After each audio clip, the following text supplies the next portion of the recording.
If you have diabetes, one of the biggest concerns for most of my clients are, what do I do if I have a low blood sugar? One thing to keep in mind is low blood sugar reaction and high blood sugar reaction feel very similar to a lot of people. So the key piece you really need to do if you think you're having a low blood sugar reaction is to test. I've had, in one example, a client where their blood sugar was a 355 and they thought they were having a low blood sugar reaction because it felt just the same to them. So had they thrown a load of carbohydrate on top of that, that could have really been detrimental to their health.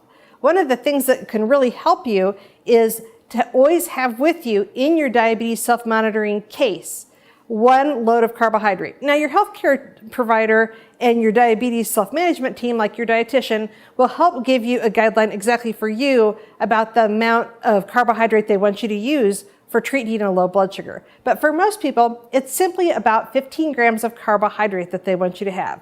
So what does 15 grams of carbohydrate look like? In the best case scenario, you would treat with an 8-ounce glass of skim milk because it doesn't have any extra added fat to it, and it has some protein with it, which is beneficial to helping your blood sugar to stabilize a little bit.